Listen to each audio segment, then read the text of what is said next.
This is gonna be the best day of my Of my life. life, my life. And hello, everyone. Welcome. Happy Friday. Happy, uh, Labor Day holiday weekend. And what is officially the end of summer. Welcome to Get a Grip with Coach Elex. I'm your host, Coach Elex. And with me, my amazing co host, who is nobody is celebrating more than him the end of summer. Who are you? I am Stephen Frederick, the medium. That's who I am. Steven, the medium, who happens to be my amazing husband. And who are you happy that we are about to begin fall very soon? With the Embark craze. on the best part of the year. It's the beginning when September 1st hits. Yes, everything changes about me. I mean, I'm always in a good mood, but this elevates me to Another level. another level, right? It's Yes, just yes. it's amazing. September 1st. That's right. And in about another week, Steven is going to be pulling out all the boxes so that we can start putting together our Halloween decorations. Sure. And then soon, I don't know how we're gonna do it this year because we decided this year our Christmas decorations are gonna be up November 1st. Well, clearly we're not going to sleep between October 31st and November 1st. It's I don't it's know how we're gonna inventory. do Like it. when you say pull out the boxes, it's called inventory. It's all I've got to see what witches in Halloween stuff I've got. And everything comes out on the dining room table. I usually take pictures and post that too. And then they start getting in their places, but they have to be up by October 1st because listen, they want what's theirs in the entire month of October is theirs.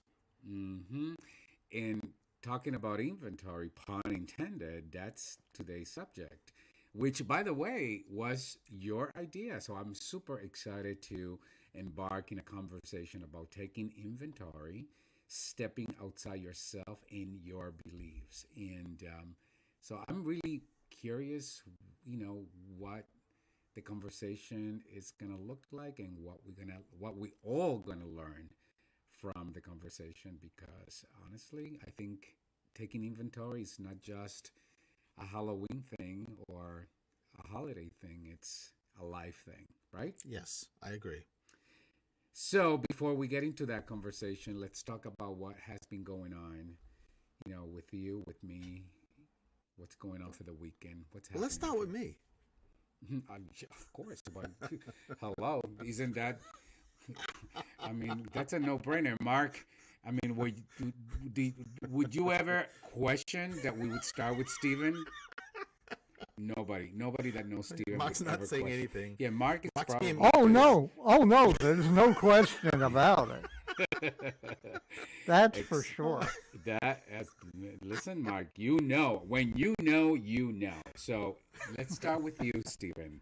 It's just brief. It really is just brief. So let me, whoever's listening, one biggie is, of course, the announcement of the Lady of the Dunes. So if you don't know anything about the Lady of the Dunes or how I'm connected in a really, concise way, in a nutshell, it's a woman, a body that was found in 1974 in July in P-Town at Race Point Beach. And up until almost 50 years later, there was never an identification of who this woman was. So in 2021, I received an email from a director and producer, a great guy, and asked me if I wanted to. And we've had Frank Durant. We've had him on here on your show, Felix. He asked me if I wanted to be part of the documentary and as a medium and take it from that perspective. So I jumped on it. In any case, we finished filming. It came out. It was wonderful. And last year, on October 31st, 2022, they came up with this big announcement in the morning that they finally figured out through DNA who this woman was. So Mm-hmm. that day, I was doing my first event in P-Town. So we were actually heading to P-Town. So I was doing an event at Water's Edge Cinema, which was pretty wild. And I said to Elix, if you remember, I know the Lady of the Dunes is giving me, she's giving me a shout out. She's thanking me and why this announcement came out on the first time I'm ever doing, a big event in P-Town. And I love that she coordinated this. It was really wild. And then this past Monday, I think it was it Monday or Sunday? I think it was Monday. I don't know, Stephen. It could have been Sunday. Man, I don't know. I can't remember. It was one of those days. They came out with the second huge piece of news, and this was even bigger because they're closing the case, that they confirmed who killed her, which was her husband. So that was either Sunday or Monday. And lo and behold, where were we Sunday and Monday? In P-Town. We just picked one of those days of going early Sunday morning, staying over Sunday night, and leaving Monday to come back. So 2 huge announcements after almost 50 years. Both times we're in P-Town. And one of the things, if you go on my website, stephenthemedium.com, you'll be able to see that one of my services I do, which I love, is I do what's called a whisper in a note. And I have whoever you want to step forward that's in spirit, like if you want your mother, your father, your brother, whoever it is, and I have them step forward next to me, and after I meditate, I tell them to dictate to me what they want me to write in this note for their respective person who's requesting it. So I love doing it because you can do it singularly, like just the whisper in a note, or you can do a reading with me and add that on so that you have a reading plus you have the note. But in any case, in April 2021, right before we started filming the documentary, I went to Race Point Beach where her body was found, and I sat there and I asked Lady of the Dunes, because I call her Lady of the Dunes because no one knew who she was at that point, to step forward and tell me, I had my pen and paper, tell me what you want me to write to the director and to anyone else who's going to watch this documentary. And one of the things was, and I was guiding her and asking her questions, who killed you? And she said the guy that killed me, his name began with a G or a J. And the reason why I did G or J, if it was any other letter, I would have, except for C and K, because G and J are interchangeable like C and K, and I don't see letters. I heard the J sound, but the J sound can be George or can be Jim, G or J. And Monday or Sunday, they confirmed that her husband, Guy, which is a G, is the one that killed her. So what an incredible validation for me, for Lady of the Dunes. It's just so much in that note. There really is a lot in that note. As a matter of fact, at the end of the note, I said to her, what do you want me to end this with? And she had me write RAD, R-A-D. I don't know what the A-D is, but ultimately we found out that her first name is Ruth. So she actually signed the note with the first letter of who she was, which was, again, amazing. It is amazing. You know what's also amazing, Steve? I'm listening to you. It's like listening to a Seinfeld episode. Why? Your stories go on and on and on and I had to. And I'm like, you know what? I could have said the whole thing in about 30 seconds. No, Elix, for the little boy or girl, for the first time they're listening, or the adult, who are these two guys? So what does Stephen do? What do you mean, Lady of the Dunes? I had to start like no one knew, so. Oh, God. Yes. Well, that's one of the things, of many, many things I love about you. But that's a biggie, right? That is a huge thing. It is a biggie, and that note was very. If you see the documentary, which is a fabulous documentary, that note was a very prominent part of the documentary. So it's in it. It's in the documentary. Absolutely. So that's why it's so meaningful, and it's mind blowing. But from the very get go, you felt a connection with the Lady of the Dunes, and I think she trusted you. And honestly, I think the fact that we've been in P-Town for both announcements is an acknowledgement to you and how much she really appreciated you, your help in the process. I completely agree. I felt very good with her. I felt very good connecting with her, and there's absolutely, that's the reason. 2 huge announcements after almost 50 years of finding out who she is, and then concluding this case and closing this case, knowing who killed her in both those days, which were what 7 months, 8 months apart from October last year to now. Both times we were in P Town. It's just amazing, just Yeah, amazing. it sure is. And before we take our first commercial break, what else is going on? We have visitors from New York City. You want to talk about that? Yes, my handsome nephew Tristan came up with his wonderful darling wife Maria, and Maria. That apparently the two of them don't know much about each other. So we may be introducing them today. I don't even know how they got married. But anyways, move along. Well, they've come up. They were married last September because Helix and I went to New York, and what a fabulous wedding that was. Yes, That it was reception awesome. was on a boat in the bay. But they wanted to come up, which they do, periodically, just like we go there. But this time, Maria asked if she could bring her mama, Nellie, who is Maria's family's from Colombia.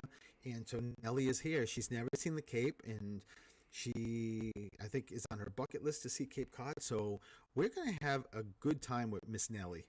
We taking her no other than Provincetown. So buckle up, Buttercup. It's gonna We be have a to. fun ride. I'm We talking have to to. her. Yeah, Yeah. she's gonna have a fun ride because there's no other town. Well, I mean, we love all of the Cape, but Provincetown, it's just fabulous. And Helix, what's going on with you? I left you 2 minutes. Yeah, Mark, again, make note that we have a 15-minute segment and 13 minutes it's all been about Steven, and he left me 2 minutes. So lucky me. You know what, Steven? Everything is going really well. I mean, Health wise. over the past several weeks, I've been dealing with some unknown stomach issues. Some people think it may be an ulcer or a blockage or something, but I finally got some lab work. I'm waiting to get the results to sort of understand what it's causing me to, feel lousy and have these vomiting episodes. But I feel, thankfully, I am feeling better. I am not drinking alcohols because I figure I needed to just sort of make sure that I don't do anything that's going to cause me to go back and feel, the way I've been feeling. So I feel better. But I'll be honest with you, Stephen. I think, ever since we talked about, you made the suggestion of talking about today's subject, taking inventory and really stepping outside ourselves and, and our beliefs. I think that's been in my mind. And I think, like it allowed me to take inventory for myself, right? And I think, I don't know, it given me an opportunity to sort of let go of some things that are just not serving me. I love that. And because I think when you hold on to things that are not serving you, that's what kind of can cause health issues, right? Among Absolutely. many other things. So I think that's part of my discovery, but I can't wait, to engage in that conversation. But before we do that, we do have to take a commercial break. So let's take a commercial break. When we come back, we are going to talk about taking personal inventory, what it means, and the benefits that, we can gain when one takes courage to take these bold steps. So this is a conversation for all of you. So hang in there, stay tuned. We'll be right back.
And hello, everyone, and welcome back to Get a Grip with Coach Elix. I'm your host, Coach Elix, and with me, my amazing co-host, Stephen, the medium, comma, Esquire.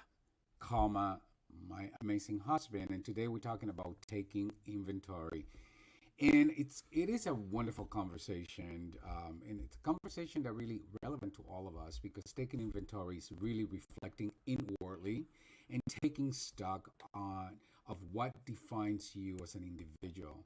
It is really an opportunity to look deeply into your life in all areas, such as your beliefs, your values, the truth that define who you are, and making you know, really taking an honest look at what it is that that defines the essence of you. It is really about stepping outside ourselves, questioning our beliefs, and deciding what is and not benefiting us in our lives. So, and who better, right, to have that conversation than my amazing husband, Stephen the Medium, who is so connected to the universe, to spirit, and this was your idea, Stephen. So let's talk about why why did you come up with this topic for today? Why do you think that matters to all of us? Well, I'm glad you asked me because you were thinking about a topic and said you have any topic that you want to talk about. And the how this started, Elix, is when I was putting my courses together that I teach under the mediumship umbrella or arena. And I don't know if it was the introductory class I had already taught or it was the next one, the intermediate class.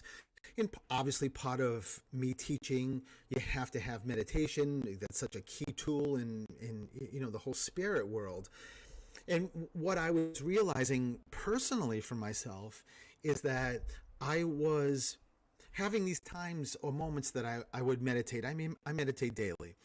And so I would meditate, and there were even times, Elix, that you probably remember that after a meditation, I would come find you and say, I found this meditation, because I used to go on YouTube and try to just keep changing it up, and because it's amazing, really great meditations out there. But I remember like several times coming to you and saying, this one blew me away. Like I felt things I never felt. I feel so good. I feel that I have a handle on stuff that I want to change that has been with me for a long time and feeling really good. And then the next day or the day after, just having an experience and reacting, and then realizing after I reacted, what happened to 2 days ago?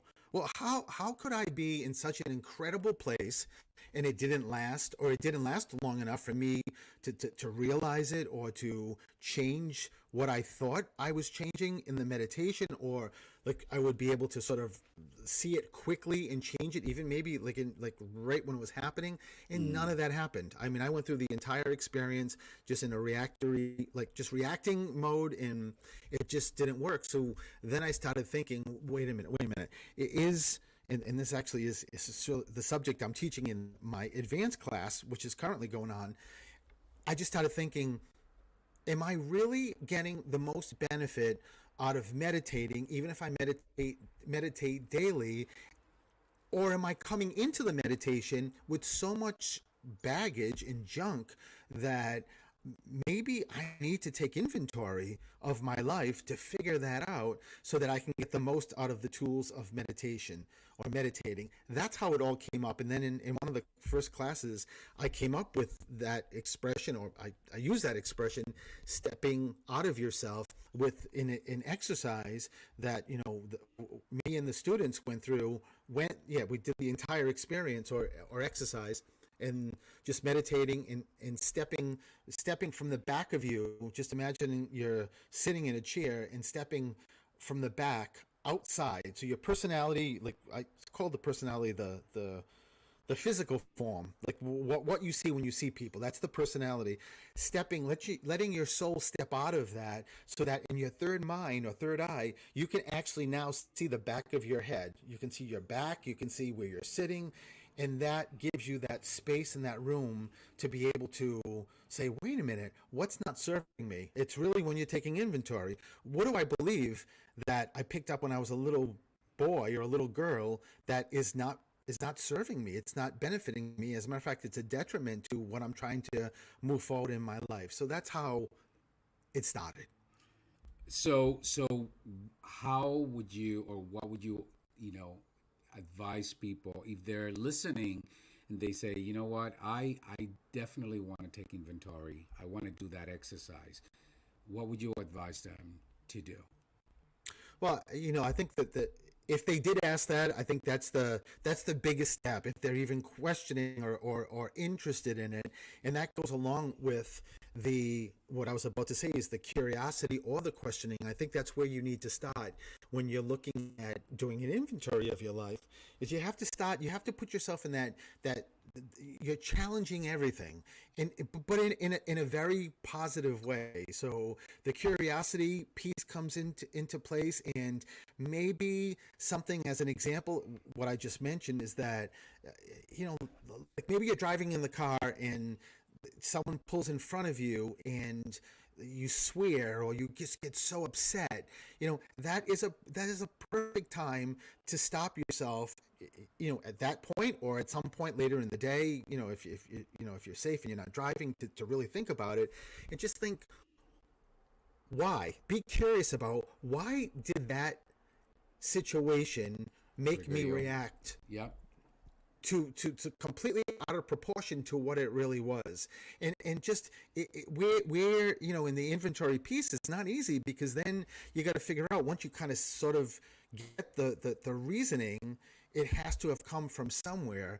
And that's sort of backtracking and going into, most likely, so much of this is when you're a child, and like what, 8, 9 years old, somewhere around there is when you're really starting to, like, everything is sticking to you. So that before that, things come on you, they fall off. But at 8 or 9, somewhere around that age, once it hits you, it sticks with you, and it depends on how you sort of deal with it and resolve it or not resolve it. But in any case, that's the curiosity and the challenging piece is where you begin, and you sort of look at situations like that, and also look at your life. A good way to also think about it is, where are you in your life? Just using your profession. So what you're saying, so I just want to go back, because I want people to sort of get a crystal, clear idea as to how to, right, take inventory. So one of the thing, and by the way, when I say, how do you take inventory, really listen from, this is not the absolute way. It's one of many ways. This is something that Stephen, recommends because he's practiced. And to be honest with you, if Stephen tells me something is a good exercise, I do it. So what you're saying is, uh, perhaps find a quiet space, see yourself in the third eye, see yourself almost like seeing yourself from the back of yourself, and then coming to that with curiosity questions, right? Like, Yes. why, where am I? How am I feeling? What is working? What's not working? What is it that, what may be triggering me to feel that way? And I think what you're saying is that will open up a space for you to start seeing, those areas, sort of like take inventory, right? Those Yeah, yeah, areas yeah. that may be working and the ones that are no longer serving you. Yes, and the reason why I came up with that exercise is it's really what you need to do. You need to pull yourself out of your personality to start taking this inventory. Because I in my class or my course, I just, as an example, I tell people, and Felix, you're very well versed with this. How in the world did I go this many years without having any idea that I could hear, I see, and talk to dead people, and that when they talk back to me, I can hear them? How is that possible? All my life, I didn't know that until you and I went to see a medium, and that just one flip of the switch, you're a medium and you don't know it, and things started opening up. That's part of this. Is it's because you can say, I'm going to take inventory, but if you don't really step out of yourself and get Hmm. out of that, like that, we have blinders on when we don't even know it, and actually pull out of your normal routine, like myself. Why didn't I know? Well, because I never took inventory, because I had a lot of, I mean, there was many reasons. what were going on with me and why I didn't know I was a medium. But as we're focusing on inventory, that was part of it, is because I just thought I knew what I knew, and that's all there was to know. And then I would move forward and I would work on go into law school and in my life and all of that kind of stuff. But I never really, I never took the opportunity to say, hold on a minute, Stephen. Mm-hmm. Let's Stephen, you walk over there physically, your personality. I'm going to sit here and I want to take a look at you. I want to see what's going on. I never did that. And that flip of the switch when that medium told me that, that was the beginning of my inventory, but I didn't know it. And then everything expanded. But look where I went from of not knowing I'm a medium to having a radio show to being on TV to be doing projects, something I love wholeheartedly.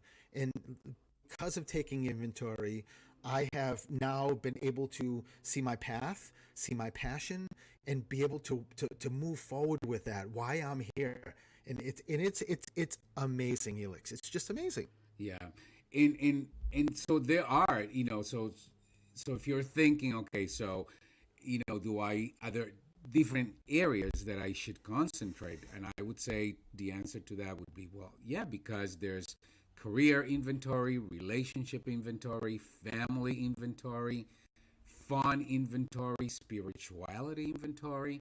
But I think going back to what you said, it's really asking, in every single category, what is working, what is no longer serving me, and then allowing, like, creating that opening for that authentic, dialogue to to tell you, to sort of like help you with, the inventory of, where you are in every area of those, in each area of your life. Does that make sense, Stephen? It does, and I love that, Elix. And what you're saying about each area, like your relationship, your work, that is the sort of second part of the inventory. Because if you think about it, if you have, say you're running a store and you have all these products that just came in, the first thing you got to do is count how many you have. So once you know the total to make sure that you got the correct number of shipment, then after that is when you start pulling them out and putting them in their respective shelves in categories, which is that represents the, the relationship piece or the, professional piece, whatever that is. But the core of this is to get to that counting what has been sitting in the foundation that's not benefiting me. Yeah. And So and again, what hasn't, that should be sitting in the foundation, that's not there. yeah, exactly, and it can't sit there when the space is taken up by the stuff For that's some, not supposed to be there. yeah, that's really awesome. But you know what, Stephen, what else is awesome? We need to take another commercial break. Sure. So let's take a quick commercial break, and we'll be right back with a conversation about taking inventory. Stay tuned. We'll be right back.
And hello, everyone, and welcome back to Get a Grip with Coach Helix. I'm your host, Coach Helix, and with me, my amazing co host, Stephen the Medium. Stephen the Medium. And we're talking today about taking inventory, stepping outside yourself and your beliefs.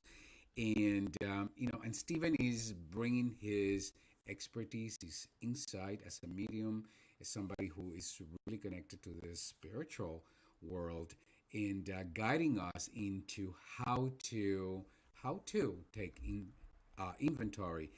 Now, Stephen, one thing that comes to mind as I'm listening to you is that you know I I would also say that significant events or moments in our lives also force us to take inventory, right?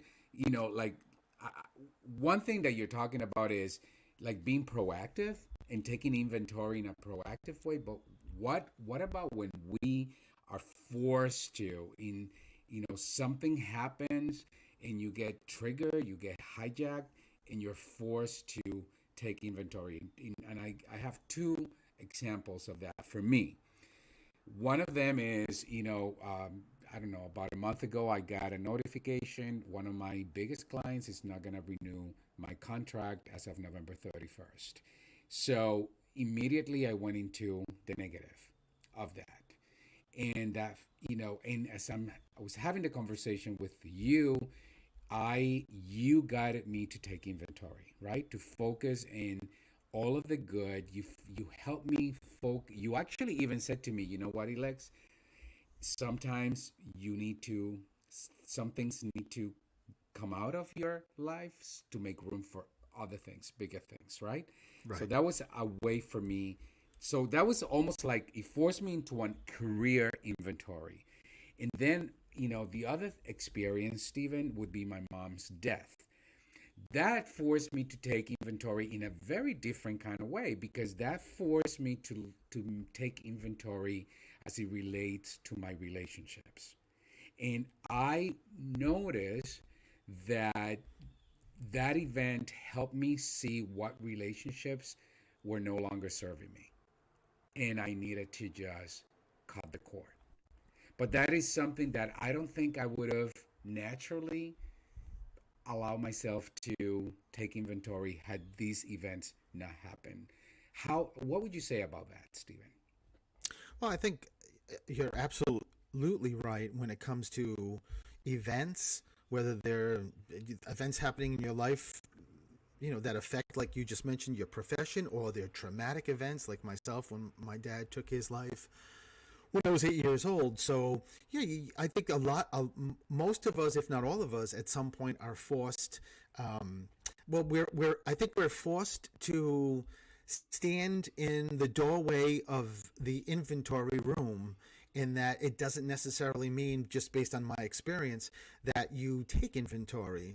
Because on the opposite end, Elix, when at 8 years old, when my dad took his life, I had I was presented with taking my inventory. My entire 8 year old life and going forward is completely altered. It's completely changed. Not Mm-hmm. only do I not have a dad anymore, I also know that my father, who's supposed to love his son, took his own life. So imagine how that's interpreted. But I love that you brought that up about being forced, because I didn't still take my inventory, and it was hell for many, many years, because I didn't Yes. take my inventory, even though I was at the perimeter of looking at Stephen. You've got to take your inventory. I'm like, I can't take it for whatever reason. The 8 year old boy, maybe because he was 8 years old, or many, many things that were happening. So for years after years after years of sort of having, sort of like taking all that baggage and not taking inventory, were just like heavy weights that I pulled with me forever. It felt like forever, for years and years and years. And that makes you put on masks, so that you're putting a facade on for people. You're not who you authentically are. Nothing good comes out of it. And I think the fortunate people like yourself that get sort of forced to look at inventory and take inventory, and then come out of it in such a better place. Mm-hmm. I think, you know I'm grateful for people that are able to do that. And and that is a tough thing, because I think most people, the reason why they don't take inventory is because what's in their inventory that's stopping them from wanting to take inventory. Yeah. Well, I think that oftentimes we resist taking the inventory because we're feeding that negative conversation, which is fear based. Sure. And when we are so stuck in that fear based narrative, of course, that's all we see, fear based, right? Nothing possible. But I think taking inventory sort of clears the space so that you can get beyond that, I I, and I you get agree. what I'm saying. Go ahead, go ahead. No, I agree, and I was going to say that what I'm privileged to have is that because I do readings all the time. And I am privileged because I get to not only speak to the person that's in front of me who I'm doing the reading, but I get to speak to their loved ones in spirit that are standing next to me. And I can't tell you the countless number of spirits that talk about, there's not many regrets that they have. And, I say that a lot, but if there is a regret, it is more about saying to me this information to pass on to the person I'm reading, so that they don't get stuck in what the person in spirit did get stuck in. And Yeah. so much of that is inventory, is that I wished I could have spent more time with family or been happier.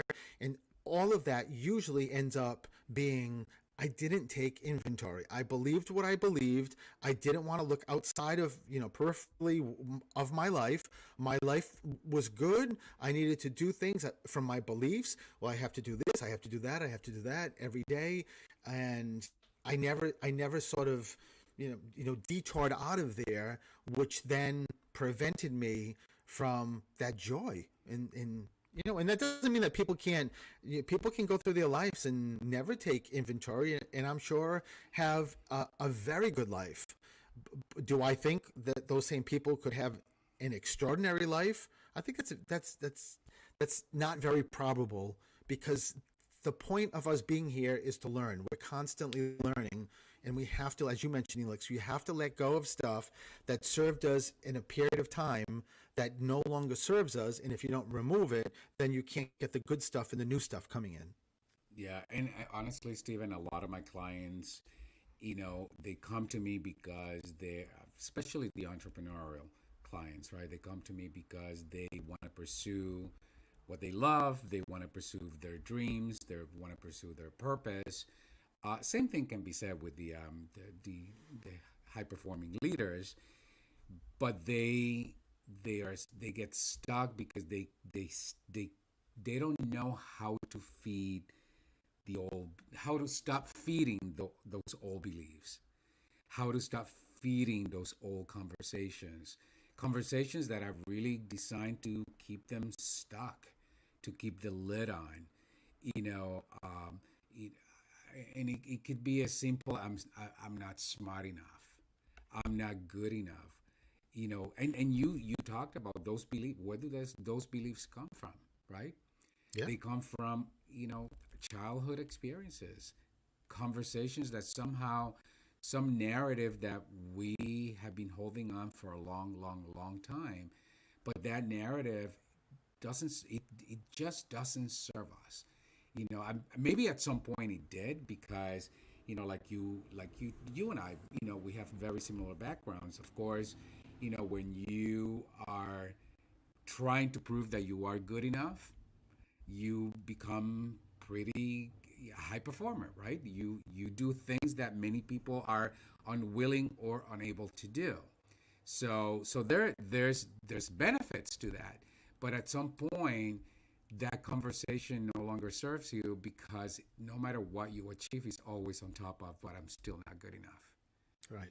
And that's why taking inventory, it's so important. And I want to, the question that I want to ask you, Stephen, is why is taking inventory so closely connected to beliefs, to values, and I think it's closely connected. It can be, should be closely connected to purpose. Why do you think that is? And we do. You know what? We maybe we take a commercial break, Stephen. That way you don't get interrupted. So Okay. let's do that. We're gonna take a commercial break, and we're gonna come back and talk about beliefs, values, purpose, and taking inventory. We'll be right back.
And hello, everyone. Welcome back to Get a Grip with Coach Elix. I'm your host, Coach Elix, and with me, my amazing co host, Stephen Frederick is in the house. Stephen the Medium, also my husband. And we are talking about taking inventory, stepping outside yourself and your beliefs. And the question, Stephen, is taking personal inventory closely connects with personal beliefs, values, purpose. Why do you think these areas are connected, Stephen? Well, I think when it comes to like values and belief, let me just start with this that so we're inundated with media, especially nowadays, with everything that's on social media, but on TV. So I think we're constantly being fed, even when we're little, Mm-hmm. just messages about what success is, what happiness is, and look, TV, magazines, social media, all of that, and that really what that's doing is it's it's sort of allowing or saying, okay, you really should compare yourself, because if this is what you believe in and this is what you were told, and then you pick this belief up, then when you're comparing, and anytime obviously if you're doing something external versus internal, it's not going to benefit you, but you're comparing yourself. Well, this person is here, this person is there, and I was doing the same thing when I later in life found out I was a medium, just thinking, look at where this medium is, and if I knew, I could have been further along. I think why it's connected is that taking inventory really is getting a clearer picture of who you are and what you want. And is it authentic that maybe what you think you want is really in your soul, or is it coming from a belief that, as especially with a guy, a man, you got to provide for your family. So this is a great profession, whatever it is, and I'm financially set and I do well. But is that really what this gentleman wants? And it could be something that absolutely they love and everything goes hand in hand. But there also could be a possibility that no. And when you talked about high achieving leaders and executives, sometimes one of them can look and do inventory and find out that where they are in the industry, they don't even want to be. That's not what they love. That's not what their passion. So I think that's why it's tied to it, because for you to really know who you are, and then of course after that becomes your core values and your beliefs and what you want, then and how you get that is doing inventory. Then nothing else is going to bring you that happiness, because you're not being authentic. Does that make sense? It makes perfect sense, because I would even say many of my clients come to me because they realize at some point that what they're doing is no longer serving them, but they don't, but because they have, been conditioned to have certain beliefs in life, they don't know how to get out of that vicious cycle, if you will. And social media is good for many things, but it's terrible for many others, because the images that we see in social media, what do they tell us? You should be doing this, you should be looking this way, you should be saying this thing, and if you're not doing any of that, you're a failure. Yeah. Right. And we got to hone in on what is the what's so and what's a narrative, what's made up. And I often say, Stephen, we got to learn to stop giving, three, what I mean, about what people say. Right. You got to hone in on what it is that you want, and then hold yourself accountable. How about values and purpose, Stephen? Well, I think that's exactly what I just talked about. For you to get to, using the example again of myself, I mean, my core beliefs, my values, my purpose, my passion was not in my vision when I was in a place of refusing to take inventory because I couldn't see it. It was like it was fogged over. And same exact thing of figuring out and taking inventory on who you are and what you want really ties into all of what you asked me previously and now, Elix, because it's all part of the the internal versus external, and that's why I love talking about the inventory, right? Because it's internal, and it's when you get, there's nothing better than an internal motivator as opposed to an external motivator. I mean, that's great in many situations, but those internal motivators come from within. They come from your heart, in your dreams and your passion and purpose, and those sort of desires that are really personal to you, and they tie back into everything you just asked me, like with values and passion and where you want to be. And but again, you only get there when you're willing to take your inventory and see, pull yourself out of your personality and just see those beliefs and core values. And then there's a lot of people that just think, listen, that's the way I am. No one told me to be this way, and I didn't pick it up from when I was a small child. It's just who I am. This is who I am. And there's nothing you can do with someone like that. But I just wish that at some point, somebody in that position may just for 1 second just pull up that curiosity or that challenging mode and just see, if someone said that to me, I would say, just do me the favor and just pick one thing, like one thing that you're not too thrilled about in your life, your behaviors, what you think. Just pick one thing. And I would go through an exercise with them and just show them what that one thing can do and how life changing it can be.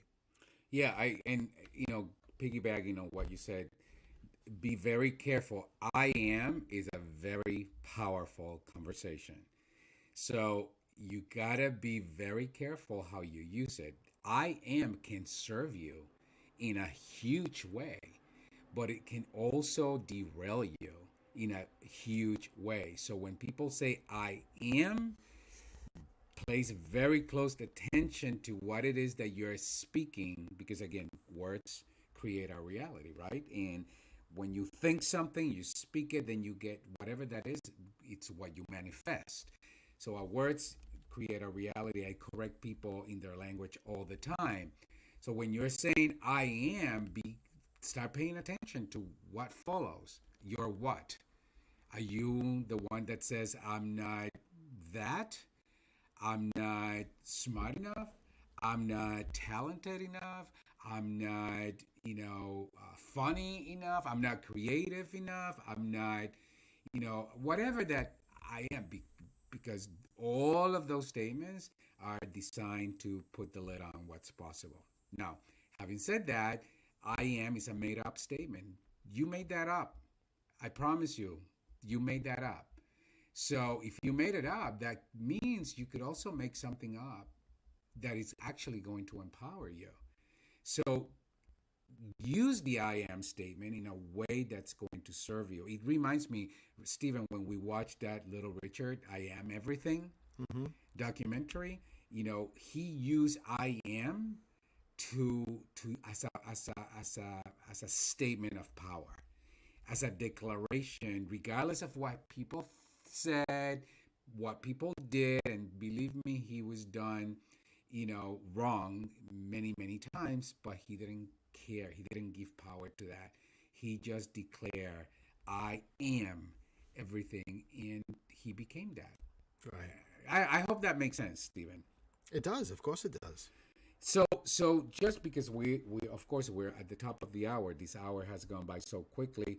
Stephen, anyone listening and they're saying, you know what, I can so relate to everything you said. I just what is the first step that I can take to do inventory? What would you say? What would you tell them? I think exactly what I started with, Felix, is that just starting with putting yourself in that curiosity mode, and it's just as if you were to um, walk through a wooded area and you see the kittens like all together. One of the curiosity factors in most people's brains are you're going to also look first of all to see where's the mom, where's the dad, right? If you just see the babies, and that curiosity is just it's just innate. It just comes, right? It's part of you, and Mm-hmm. it's simple to do, but you just need to do it on yourself. And just, I think a great thing is, as I talked about, stepping out of yourself, but just really imagine that you're sitting on a boardwalk and you, in your third eye again, you just envision yourself, your personality, your body walking in front of you by themselves with somebody, and just start there by taking an inventory. Like, what is the first thing you see? Like, they're heavy, they're cute. I don't like what they're wearing, because without even realizing it, what you're really doing, obviously, is starting the inventory process on yourself and starting to just take off the tops of those beliefs, and so many of them that are not serving you. And it just also gives you that sort of motivation that you can overcome limiting beliefs. I do have one last question, quickly before we run out of time, because you talked about stepping out of yourself. Is stepping out of yourself and stepping out of the comfort zone the same or different? It really is the same, Elix. Mm.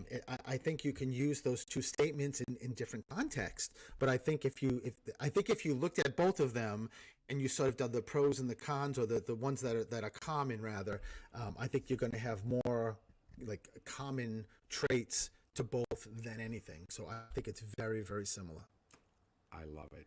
I love it. So, hope just like me, I learned a whole lot, and I live with this amazing man. We've been married for 30 years, and I learned every day. So, I hope this has been a valuable show for you guys, in that we've provided you with yet another way to step into being the very best version of yourself. So, Stephen, we're at the top of the hour. How do people get a hold of you? Stephen the Medium. And if they're Simple. interested in Simple. making appointments with you? Yep, stephenthemedium.com. You can go to my website. You can check me out on all the social media. And what is it that you offer? Personal, Zoom, both, groups, all of the above? All of the above, and whisper in a note. The best thing is to go under stephenthemedium.com, and you can see all the services that are listed. And if you do not follow me, shame on you. Yes. You should be going to Coach Elex anywhere on social media and follow me for more awesome advice. How to First stand in the corner for a minute because you're bad, and then go and follow him. That's right. And you know what? I don't want to, piggyback on being bad, but our producer Mark is going to be giving me the evil eye because we're stepping into his time. So we got to say Mark. goodbye. But if you're here, you're listening, stay here, because our producer Mark begins his show right about now, which is what's the name of the show, Steve? Mark's Jukebox. Mark's Jukebox. So thank you, everyone. Have an amazing holiday weekend. Thank you, Mark. Thank you, Jim. Thank you, crew at WARA. And we'll be right back next week. Bye, everyone. Bye-bye.